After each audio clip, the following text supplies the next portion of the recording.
నీ లక్ష్యం ఒక ఇంజనీర్, అందుకే నువ్వు లక్ష్యం నీకు లేదంటాను. నీ లక్ష్యం ఒక డాక్టర్, అందుకే నీకు లక్ష్యం లేదంటాను. నీ లక్ష్యం ఒక ఉద్యోగం, నీకు లక్ష్యం లేదంటాను. నాది ఒకటే లక్ష్యం. చెప్పమంటావా?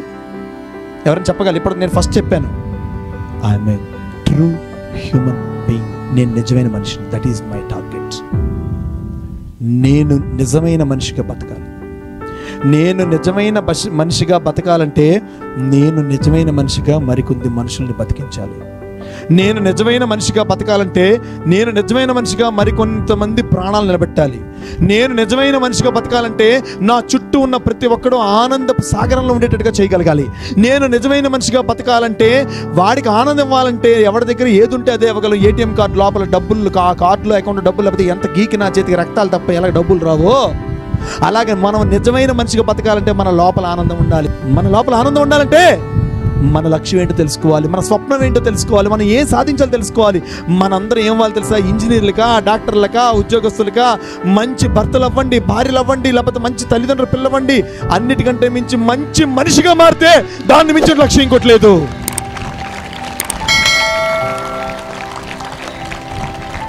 అయితే ఎట్లా, ఎలా ఎలా హౌ మీకు కావాలా వద్దా? Are we really good? నిజం చెప్తాం. Are we really good?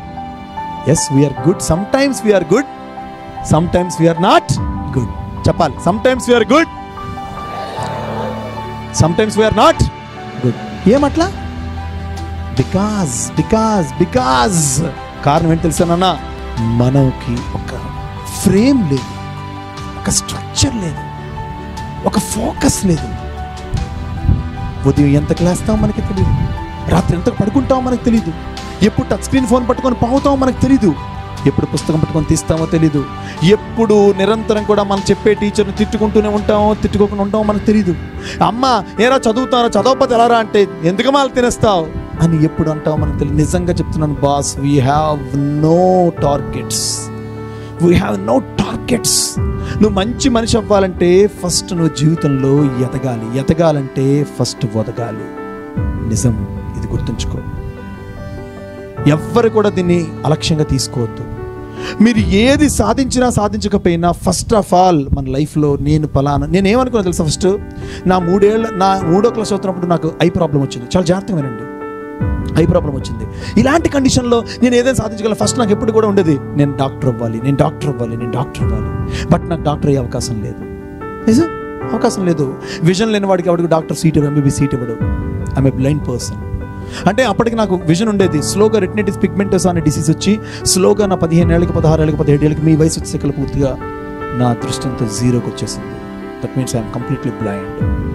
అలాంటి పరిస్థితుల్లో నేను నా 3వ క్లాస్లో అయ్యో డాక్టర్ అవ్వలేపాను కదా, ఐఏఎస్ ఆఫీసర్ అవ్వాలి, కలెక్టర్ అవ్వాలి అనుకున్నా. అది కూడా కాలేదు కదా, ఆపేలే.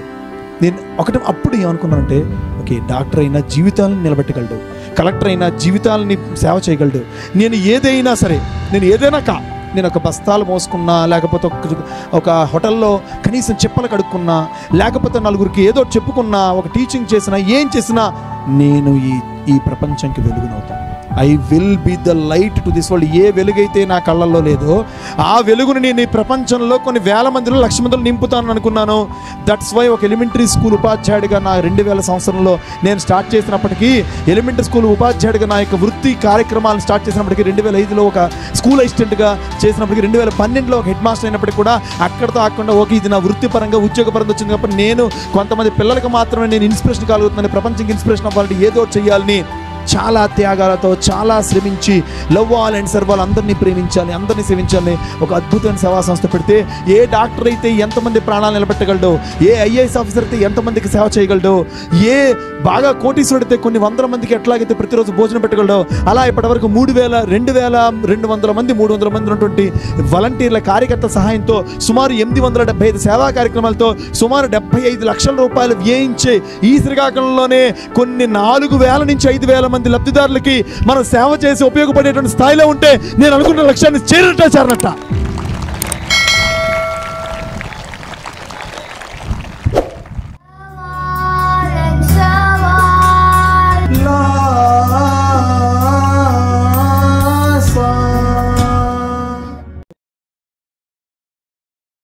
Like this video, share this video, and subscribe to Lhasa Foundation YouTube channel, and click on the bell icon for notifications.